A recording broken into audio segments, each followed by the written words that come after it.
Now we have a distinguished guest, former Ambassador Alper who will address key macro challenges Turkey has been facing due to geopolitics and their positive and adverse effects on the business and investment environment. Dear Alper Bey, thank you for joining us, and the screen is yours. Barış Bey, thank you so much. I realize that we've been together for a while, so I will do my best not to test anyone's patience further. I will try and match the vibrancy that distinguished, I think, the meeting. I'm very privileged to be a part of this debate. It's very good to have a cross segment on investment opportunities in Turkey and the risk analyses, together with a geopolitical assessment of the international landscape, which is what I will try and provide, because obviously there's a lot of cross-fertilization between these areas, as has been mentioned by previous speakers. And what I've seen from most of the comments is that this is validated. Geopolitical developments have implications for investment flows, but also I've taken note of something that is important, particularly as someone like myself coming from Turkey, that Turkey has resilience in this regard, that the Turkish business environment has experience in navigating these types of challenges, which really adds to Turkey's appeal and its resilience. Having made that point, I'll quickly try and focus a little bit on geopolitical developments, transatlantic relations, as I've been asked to do so, and tie that into their implications for Turkey in general. And I think I can start out by making a very simple comment about the fact that we've basically entered an era that is defined mostly by hard rivalry, by open confrontation. These are characteristics that you always see in international relations, so there's nothing new in that sense. But I think what's happening now on the international scene is that we're going through a basic paradigm shift, and we're seeing a clear departure from notions such as cooperative security, as well as the understanding that peace and stability can be achieved and sustained through interdependence. These are concepts that prevailed overwhelmingly after the fall of the Berlin Wall and the dissolution of the Soviet Union, especially in the Euro-Atlantic area. But they were also valid in terms of the interaction between the United States and China. After the end of the Cold War, there were almost euphoric expectations in Europe to build Euro-Atlantic security together with Russia. This was an era that was referred to, as you will all remember, as being the end of history. It was an era in which the Russian president himself, Putin, seemed to be interested in finding a place for the Russian Federation in the European order. And when, maybe if not too seriously, he was even toying with the idea of NATO membership for the Russian Federation. Obviously, under today's circumstances, it's interesting to be reminded of where things were at that point in time. It was also an era in which US-China relations thrived. Trade relations were normalized in the 2000s. China joined the World Trade Organization in 2001, and US-China trade took a quantum leap. Whereas it was in the $5 billion in the 1980s, it surpassed $230 billion in the early 2000s. The atmosphere now is clearly very different. Russia is in direct confrontation with Ukraine, and it is, by all means of the word, in a proxy war with the West in Ukraine. China, on the other hand, has broken its pacifist shell. This has raised alarm bells in the United States and, to a certain extent, in the West in general. We listened to the US Secretary of State recently when he was launching the United States strategy on China, referred to China as being the most serious long-term challenge in the international order.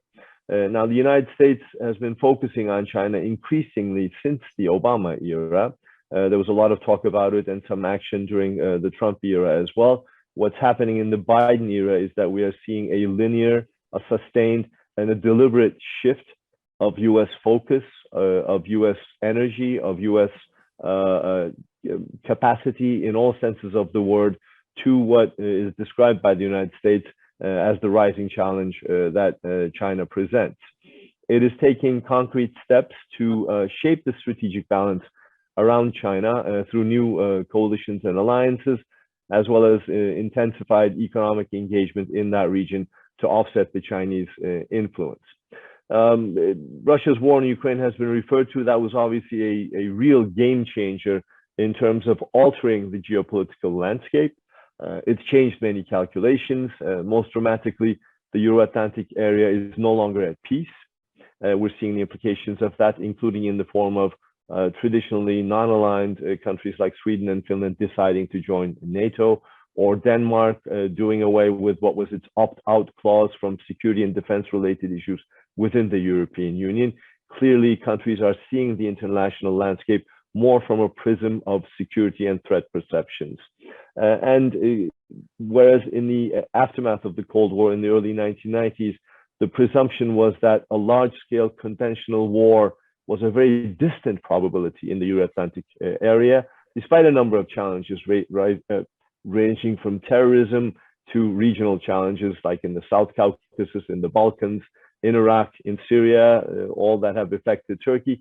The understanding was that large-scale conventional warfare was almost something of the past. That calculation has obviously changed now, and there's a fear of a potential spillover effect of what is going on in Ukraine into the NATO territory. Even today, there's increasing worry over the circumstances in the Baltic area because of the exclave of Kaliningrad, to which Russia needs to have access through Lithuania, and where it is facing difficulties, and there is some saber rattling going on. What NATO has been doing, we've witnessed, is it's been strengthening its deterrence and defense in the East, and we will see elements of this in the upcoming NATO summit, where clearly Russia and China will be leading items.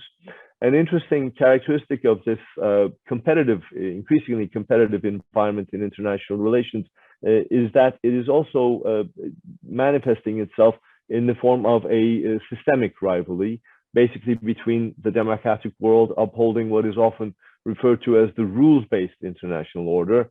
And there's a lot that can be said about that, but that is a general description that can be made. And then on the other hand, you have what is often referred to as the authoritarian actors that argue for the need of a new order, in essence, objecting to the Western dominance of the international order as they see it. And this second camp manifests itself very strongly in the developing strategic alignment between Russia and China, between Moscow and Beijing, who now speak of their partnership as having no limits, clearly in a message to the West. Transatlantic relations have obviously evolved against this background. The Biden administration came into power in the United States with the promise that it was going to rebuild the US alliances and its partnership across the globe. It stumbled very badly in Afghanistan, where it very poorly coordinated, if at all, the withdrawal, and it displayed very poor execution.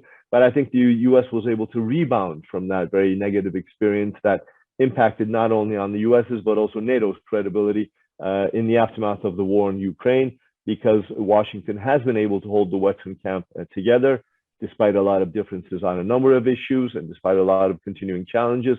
We've seen this in the way that there have been coordinated sanctions unseen in terms of its breadth and scope on Russia, in terms of the political and military support that is being given to Ukraine. And I think arguably both NATO and the transatlantic partnership are stronger right now. But as the war in Ukraine drags on, the resilience of this partnership will obviously be tested. And that seems to be the strategy or the thinking that is prevailing in the Kremlin, testing the Western world's staying power, undermining the political resilience of the Kremlin's, Moscow's adversaries, is something that Russia is counting on. And I think the bet is that Russia believes it has a stronger ability to endure deprivation, and that it can do so for longer than Western societies. And obviously the tools that are being implemented in this regard, we're witnessing this, are energy prices, food scarcity and food prices, supply chain issues, as well as inflation in general, that have been exacerbated after the impact of the COVID pandemic. It seems that we might be headed for a protracted conflict in Ukraine, and this will clearly test not only Ukraine's endurance Russia's endurance, but also Western endurance. And it will have increasing implications on the political landscape in individual countries, including, for example, in the United States, where the rise of energy prices is a clear factor that we will see the implications of in the coming midterm elections. This obviously is all of very significant nature for a country like Turkey that happens to be in that very neighborhood. It is a NATO ally. It has an export-driven economy. It relies on tourism incomes. We've been talking about this. It wants to attract more foreign direct investment. It already had certain economic challenges indigenous to its own circumstances. And the war in Ukraine very much came as an almost a worst-case scenario for Turkey. Clearly, no country wants that type of instability and state of war in its backyard. This is relevant for Turkey as well. But additionally, Turkey had a thriving relationship with Ukraine. Turkey had just signed a free trade agreement. It had just signed an important military cooperation agreement, defense industry cooperation agreement with Ukraine. And on the other hand, it has a very complex, difficult, yet expansive relationship with the Russian Federation. That includes a lot of vulnerabilities in terms of energy dependency, and in terms of the soft belly that Turkey faces in Idlib, where Russia has the ability to trigger mass movement of a civilian population. That would be a challenge, an additional challenge for Turkey. I think overall it's fair to say that in the face of the challenge in Ukraine, Turkey has adopted a firm and balanced posture. It's called a spade from day one by declaring Russia's act an act of war. It's condemned it. It's closed the Turkish Straits and its airspace to military flights from the Russian Federation. These steps were welcomed by Turkey's Western allies. There was an expression of surprise in many places, but I think that was very much a result of a bit of a superficial assessment of Turkish foreign policy, because in many ways it was a natural continuum of Turkey's approach to the situation in Ukraine. Ever since 2014, Turkey has been a very strong supporter of Ukraine's territorial integrity and its sovereignty. It has never recognized and always spoken up against the illegal annexation of Crimea.